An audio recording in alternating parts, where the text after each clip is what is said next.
I'm so good at hugging now. I was gonna say, look at my awkward little alien learning how to human. I've had a lot of practice. You're welcome. This Power Girl comic really wishes it was a Supergirl comic, and it may have broken my brain. We're looking at issue 2 of the 2023 Power Girl run. It's written by Leah Williams with art currently by Eduardo Pensica. We did a long, in-depth video on the first issue, and suffice it to say, all the problems that were there are multiplied in the second issue. I'm Sash, and this is Casually Comics. I did do a poll asking which of the number ones that we visited you wanted to revisit first, and I know Wonder Woman number 2 won. I'm not ignoring it. I'm gonna do it. It's just this one has its claws in me, and I just had to talk about it. I felt like if I didn't, I may explode. This issue is just such a disconcerting experience on so many fronts. And there were several moments when I had to double back to the first issue just to check things because things seemed like they weren't lining up. So before we get started, let's stay at the beginning all the noteworthy inconsistencies from just past Power Girl depictions. Otherwise, this video will be very repetitious and quite long. The Power Girl here in this run has a different base personality than her prior iterations. She is no longer confident or brash or assertive. She is also no longer familiar with social cues or how to interact with humans or how to human, as this issue will put it. She now goes by Paige rather than Karen, and she's desperately seeking Superman's approval and attention, and has a deep need to be ingratiated with and into the Super family. While her Earth 2 history and backstory, as well as post-Infinite Crisis happenings are referenced and in play, her personality and growth from that history is not present here. Now, this Power Girl series seems to be doing a bit of a reset, but the reset is to Supergirl. A lot of what is going to be covered has been by Supergirl, and the goal that has been stated around Power Girl here is to lean into her differences and to make her feel unique, distinct, but this series and the past backups and the special have not done that. Supergirl even gave Power Girl her cat, Streaky. So now Power Girl has that cat. It would be quite easy if one was just flipping through and skimming and not really paying attention to titles and names to just assume that this was a Supergirl comic, down to how she's drawn. Just be that Supergirl got a haircut. Now, of course, all of this is unless one is unfamiliar with Power Girl as a character. Then they won't have any other reference and miles will vary on how this lands. But even with all of that aside, just from how this issue follows off of the last one, it's a bit of a mess. So recap, in case you have absolutely no time. Last time, Power Girl debuted her new secret identity, Dr. Paige Stetler, at a charity yacht event about sustainability being achieved through the incorporation of alien technologies with an auction selling off repurposed / stolen smuggled alien artifacts. A man named Axel Gus tried to recruit her. Side note, is it just me or do all the new characters' names come across like you had to make a character sheet really fast, just on the spot? Quick, a new character, what's their name? It's Steve Roddington, Dr. Steve Roddington, Esquire. The third. Back to the recap. The event was crashed by Amac, a bit of a deep-cut Superman villain with a hate-on for Kryptonians. He stole stuff and fought Power Girl, leaving a bomb she had to deal with, which she astral punched, a thing she can do now, into the Marianas Trench. Superman showed up to lecture her, because that's the dynamic that they have here, and tell her that upset the Atlanteans. That won't matter at all in this issue. Oh, also, there's a virus seemingly Kryptonian in origin from her Earth, and it's mutated to target only humans on this Earth. The issue made it sound like it was something you really had to stretch your brain to get around, but it wasn't. This very simple virus is now killing humans, and Superman wants her to go look into it, lest it make them look bad. That was legit a core concern, on par, if not higher, than people dying. And this came from Superman. Superman went corporate. He's very concerned with his brand image. And that was our setup for issue 2. Same creative team, including Julio Ferreira on inks and Romulo Fajardo Jr. on colors. We open in space on Amac's ship, and it's a promising start. He's looking at the stolen items that they stole from that charity auction. And he gets to a strange one that also caught Power Girl's eye in the first issue. And this is one of the more solid moments. It's a connection that you don't need a lot of detail to follow, but it's a nice follow through to this item showing up, and a bit of a twist in that it affects him and not Power Girl, so this part was solid. The thing is, this item is very sketchy. It's got tentacles, it's glowing, all the hallmarks of a leave me alone item. Amac's been a space pirate for how long? Put some glass around that at least. It's full on reaching for him. He's just, this is fine. It of course was not fine. And it gets into him somehow. It's a pretty grotesque scene, and a lot of it is implied, so your imagination can kind of go to town on it. But this is also going to come back and hurt this issue later on. But for now, look at it. It's pretty. However, the line when his crew comes to check on him to see what happened, it made me laugh, and I'm not sure if it was supposed to. Oh, it's not mine. Blood. Hope this is not Chris's blood. Who else's blood would it be? There's nobody else in the room. It's just very amusing because Amac wasn't established as having a kind of tyrannical authority over his crew where they'd be afraid to ask or question. But instead it's just trying to play into a trope, a scene that you've seen many times before, but it ends up coming across a bit amusing for it, at least to me. Perhaps for others it maintained that sense of dread. Let me know how it landed for you down below. What will definitely change the mood, potentially to confusion, is what we see next with Paige, who's going to work at the Daily Planet, which seems to be a pretty permanent position. She has a desk there and everything. She's co-opted an assistant. And this is one of the moments where I had to double back to the first issue to recheck the introduction of Dr. Paige Stetler. It seemed to me, based on her title and position as a key member of this auction and the speech that she gave, that while she had a new name, she was once more asserting herself in a leadership type role as a kind of CEO of maybe some kind of charity or something tech-based or something they were going to elaborate upon later. However, in all fairness to that issue, it never directly said that. That was me inferring and filling in the gaps based on my past knowledge of the character being a CEO or someone in that kind of position. Something I should not have done because this series does not make connections like that. That was on me. Mea culpa. How dare I use my past knowledge to try and fill in and assume what would happen, even though her past history was referenced. It's me who's the fool. No, for this run, Paige is getting a new profession. She's a columnist at the Daily Planet. This even further entrenches her in the Superman world and renders her even more akin to Supergirl, and even if not, just more and more tied to the super family. All of these things are making her feel like she's not a character who has functioned or could function on her own, even though she has. She's had entire runs just doing her own thing. And even if she wants to be close to the super family emotionally, that doesn't mean that she has to run their errands. This is her book. She could have her own adventures and they could be incorporated into them. She could be the focus. Instead, it feels like lots of the authority and gravitas is being taken away from her and assigned to other characters. Here she works for Lois, who is editor-in-chief, time of recording. She's also drawn even smaller this issue in all senses. She seems shorter, she's not as muscular, and her famous boubage is smaller. She doesn't really look like herself. The muscle mommy arms, where did they go? The sickness for the thickness thighs, the large bosom deemed by authors like Gail Simone to be a national treasure. In 2023, recently, time of recording, I think she made a tweet about motorboating them. Also, just time of recording, now is the time of strong, as they say, ladies. Just big muscle ladies. They're making a comeback. People like it. So of all the times not to lean into that look for Power Girl, why now? It's just worth mentioning because it adds to this feeling of otherness that many are already experiencing with Paige. It makes her really feel like not only is she not Karen, but she's just not Power Girl. There are so many differences that the character is just starting to feel like an entirely different one, but bearing Power Girl's name. She even feels different from last issue where she was more sassy and confident. We have more segments of Paige not understanding social cues and human behavior, which we went over ad nauseum in the first issue, so cliff notes. It's basically like Starfire, particularly Starfire out of the Teen Titans Go edition, and it's being overlaid onto Power Girl. But let's not get bogged down there. Let's look at some new things. Wasn't she supposed to be investigating a virus? People are dying. In any case, thank you for stopping by. I actually wanted to ask about the investigation Superman tasked you with. I thought you'd have been out of town by now. Oh, well, I have a column to write first, and to be honest, it's been difficult getting in touch with the coroner of the first report. That can happen in rural communities. They don't tend to trust outsiders. You'll just have to go there in person, start asking around. So let me get this straight.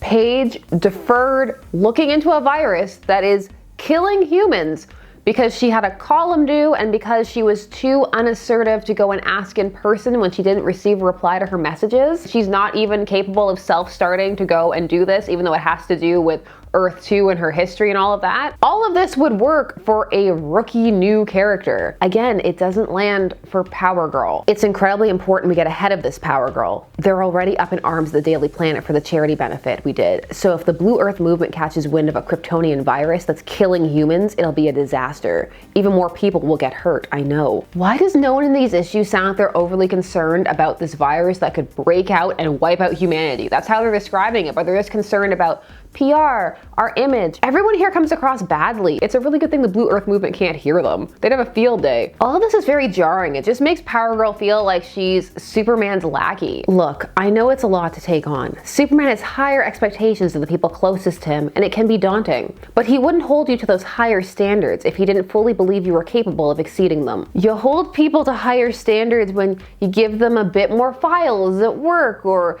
you have them take on the responsibility of planning an event, not when it's people's lives at stake if she really is having this much difficulty even getting started. If that's the case, the people are dying right now incident might not be the one to send her on. I know I'm hung up on this point, but I just can't. It's in me. I know. Why not start the Fortress of Solitude in Bermuda and set up shop there? It'd be a nice central location for the investigation. That's a good point. I'll leave tonight. Thanks, Lois. Anytime. I mean that. This is the exact same thing that Superman said to her last issue, that she had to go to the Bermuda Fortress and investigate this. There was no need for this sequence to happen. We could have started with her going there. And if you needed to refer back to anything, it could have been a couple of panels flashback to earlier that day or something like that with a little caption box. If there was any really important information that had to be referenced. And then the story would have felt more like it was moving forward. Because of how it's organized, this feels like padding. This issue is heavily padded as Paige would have to be to look like Karen Starr. And even after telling her, like, no, you should really do this thing that Superman wants you to do, she still tells her that she has a column due, and so Paige goes and does that first, but not before Omen pops up. Superman isn't the only one who holds his people to a higher standard. Lois doesn't ease up either. Not me though. I don't hold myself to any standard. Let them die. Omen was sad, so I made cupcakes for dinner. When are you gonna be home? I call this girl dinner. Girl dinner. Girl dinner. Girl dinner. Late. Don't wait up. Why are you sad? Was sad. And I was sad because I didn't have any cupcakes, obviously. Omen is also way off character, and she's not even really a character. She's just a prop to support Power Girl. She almost comes across like a best friend robot who turns off when Power Girl isn't there and maybe just activates so that she can do something that Power Girl can comment on. It feels like she has no life or essence aside being a bestie and potentially more for Power Girl. Now that Paige has some cupcakes to look forward to, she can write her column. It's about ethics and machine learning. Thank goodness it's not about ethics and crime fighting. One would think that machines are above moral frailties like feelings or flaws, but in truth they are our creations and they mimic us, even our flaws, maybe especially our flaws. So either this is an opinion editorial piece, or it's one of those really pretentious research pieces where the author tries to shift the onus and focus onto themselves and off of the research. Either way, she could have probably left this till later. If we teach a machine kindness, it will reflect kindness. If we teach a machine discrimination, it will reflect discriminatory practices, even in data. I could never write about my real life experience with that though. We're not gonna talk about coding and all of those things and how much this isn't taking into account the intricacies of programming machine learning, and instead we're going to talk about what she's referencing when she talks about not being able to talk about her own experiences, because this part is actually pretty interesting. While this is all very buzzwordy, like the last issue with the sustainability, there is an attempt to tie it into something. But this is a bit more of a reach than the charity yacht speech about sustainability, which made sense in situational context. This veers off into her thinking about her upbringing in the symbiote ship, and does introduce an interesting idea that would veer her away from Supergirl. Recently, I had all my nightmares brought to the surface of my mind concerning the symbiote ship that raised me. The ship's AI implanted me with false memories of a normal upbringing via a well-constructed virtual reality. But even when I finally was free of the ship, it still came after me again to subsume me, because that's all it knows. That's what it was programmed to do. It was the machine's sole function. It's still my worst fear that I'm not a real girl, and this is all still somehow a projectile illusion. I'm terrified that I'm still slumbering in the symbiote ship, drifting alone in space with it. That's interesting. And the fear of living in some kind of simulation that your life isn't real could really impact how you lived it. There's also a lot to tap into currently, time of recording, in the cultural mindscape about this topic, because you see it online and people believe it. There's all kinds. It's interesting. There's a lot you could mine here. It's nice to add a historical reference, although there is no editor's note to tell you where or what. However, based on how different this all feels, another route that could have been taken would have been to reference another moment where she was taken out of reality recently in the special with Johnny Sorrow, where he put her in that dream world. It's not exactly a one-to-one, but it is a reason to question reality. So you could still have that brief reference to the symbiote ship and then loop it back into the more recent events with Johnny. And that would make all of this feel a bit more cohesive and leading together into this run, try and marry it all together. As it stands, this feels a bit more like a reason to sneak in a reference, a thinly veiled reference to concerns surrounding AI, which are a very hot topic time of recording. We need to make note of the fact that as she heads home, Paige gets a message from Axel, who's still trying to recruit her. It's meant to be a mystery of who is he, what does he want? It didn't really grab me, it may have grabbed you. Are you wondering about Axel Gust? It's a brief scene, then we have Power Girl going home to see Omen. She doesn't get her cupcake because Streaky stepped on it. We see the game that Omen was playing, it was ovipositor. It's a throwaway joke. Not a real game. It was deemed important enough to get a little sentence in the next time Blur Blast issue, but it's just a throwaway joke in this, and my disappointment is immeasurable and my day is ruined. Paige now needs to actually go to the Bermuda Triangle Fortress. The super secret mission Superman gave you that you can't even tell your bestie about? That's the one. Power Girl, are you sure I can't help? Yes, someone has to stay and take care of Streaky. Streaky can take care of himself. Let's be real, his underground catfighting ring is thriving. Can I read the comic about Cat Fight Club? That sounds great. The first rule about Cat Fight Club is make a comic about it so I can read it. Wait, Cat Fight Club? That has the potential to be something very different, potentially involving mud. I'm so good at hugging now. I was gonna say, look at my awkward little alien learning how to human. I've had a lot of practice.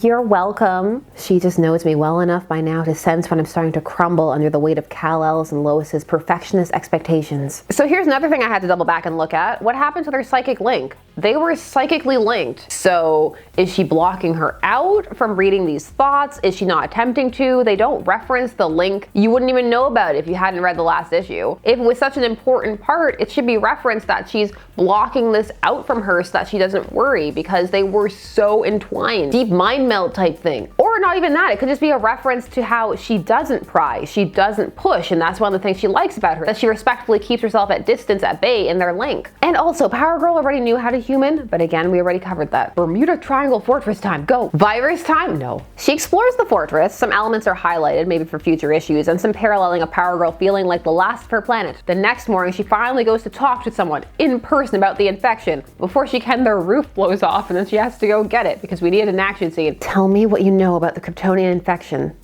Please. I have one request. Can we keep the breasts consistent? If we're going to shrink them, then shrink them. Or let them live large and in charge. It can be jarring in the inconsistency. Then possessed Amac attacks. And the rest of the issue is that, and there's this hinting that she should know who's after her. She kicks Amac off a cliff, and that causes him to be able to get the entity, whatever it was that went into him, out of him. But here's this odd moment where that panel where it didn't really show what happens comes back because he pulls it out of his eye. But he wasn't drawn in any kind of way really to symbolize that that's where it was. His face was kind of half shadowed, but this was a bit of an important detail. This was something that should have been explained, because otherwise, how did it come out? Why? She heat visions him and then he can just kind of pull it out of his eye, which is a cool, gross panel, but again, the connections are so loose, and this is one of those things that could have stood to be connected. It didn't need to be spoken of, it could have been done through the art. But it didn't happen. He then says he's after you and falls off the cliff dramatically with the artifact. And that was issue 2, but first, next time, has the Kryptonian infection taken another victim? Is Power Girl's worst fear coming true? So are we supposed to draw a connection between that artifact and the infection? I mean, you could, but they haven't really given you a reason to. Also, is her worst fear the living in a simulation, that she's not living up to Superman and Lois's perfectionist expectations? Did I just roll my eyes at that? I did, oh my goodness. What is this doing to me? Who am I? I'm becoming a catty pod person. I can't help it. One more. The perfectionism of hoping that people actually investigate the virus that's killing people. Kill her bestie, the person who taught her how to human. This issue, let's just take it from an issue 1 to issue 2 perspective. And I do not say this lightly. The problems with this comic, at least this issue, have come to outweigh the positives and potentials. Unlike issue 1, which was more focused and balanced between action and downtime / plot development, this issue has a lot of retreading of plot and even repetitious scenes from the last issue. As mentioned, aside from Amac getting possessed at the start, you could have reorganized that entire beginning and cut most of it and gone directly into investigating this virus, and you could still have had those moments of her maybe recognizing things in the fortress or thinking back upon, is her job what she wants, but they didn't have to be as long and they didn't have to repeat information that was already presented. Everything could have happened there. Axel even could still have called her. All of it could have worked. The focus on which details are explained and which aren't is off. For example, you'll get an entire explanation about how when she burned her dress, she burnt Axel's number, and so she had to find a way to get his number again, and all of that is given so much attention and detail. But then the Amac possession and how to get in or where, or details about the virus, those aren't. So it makes it seem like the more mundane parts of the issue are the focus, and that the action that are presented as the dominant story beats are less so. It makes the issue feel unbalanced and skewed. As mentioned, the decisions about how they're positioning Paige undermine the idea that she is an independent and fully formed and functioning character in her own right. And ideas that are interesting and can move in that direction are really just casually mentioned and not leaned into, at least time of recording. Some feel that these changes can be accounted for by the fact that Supergirl herself has changed. However, overall, the depiction of Supergirl has not veered towards that of Power Girl. It isn't as though they've swapped, and in fact, in recent Supergirl specials, she's also going through the same things that they're having Power Girl go through. If Supergirl is going to have had all her history of these past happenings and then take on the attributes of Power Girl, then why have a Power Girl? This issue doesn't move much forward, instead it plods and pads. The pacing is incredibly slow, and the action beats feel tossed in as an afterthought. There's not a proper build-up to Amac's return, so there's really not much tension there. And the fact that the new threads aren't fully coming together, it's not the strongest experience. It could be stronger, it just needs severe editing and focusing. A clear examination of the thesis and what it's trying to do with the character, because the weakest part of these Power Girl issues is Power Girl, which is obviously quite a big problem. It also doesn't gel with how the author Williams herself described what she was going for with the character. In an interview leading up to this solo run, she stated, "I definitely want to showcase what sets her apart from the rest of the Super family, not only in her expertise, but how different her personality is. She's kind of a wild card comparatively because her experience and background differs so greatly from the others. Power Girl is also really unused to family or being close to people." We're gonna have to pause here to say that that's not true if you know her history, but we're gonna go with it. And it's something she struggles with, even as accepting and open as the Super family is towards her. What's going on with Power Girl is you have a lot of family by choice, given her displacement, and so that's something interesting to look into, the idea of going from that to going to the family that she's technically supposed to be part of, and the tension's there,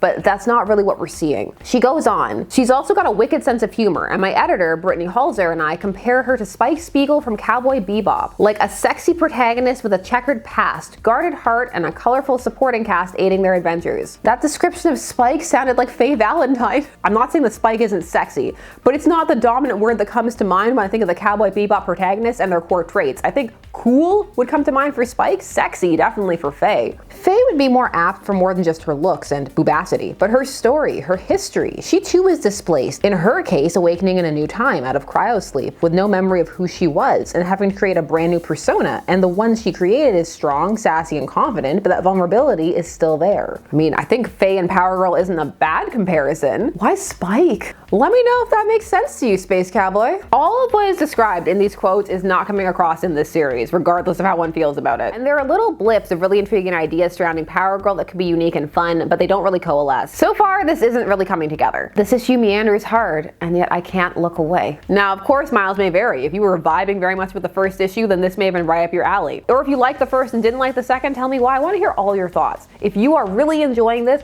put it down there too. You're welcome. You know I want to hear it. However, for me, the characterizations have gone to the point where they're so off, not just for Power Girl, but for other characters like Omen, Superman, Lois, that it's to a point where it's very distracting. But those are just my thoughts, and I want to hear yours. Are you loving this? Are you wondering why I'm a thief of joy? Are you not liking it? Are you not reading it? I just want to hear everything. Put it down below. While you're down there, please do all the YouTube things. Like, share, comment, subscribe. Hit that bell notification so that you never miss a vid. Thanks so much for taking some time today to spend discussing comics with me. I always appreciate it. Okay, new videos soon. Bye-bye.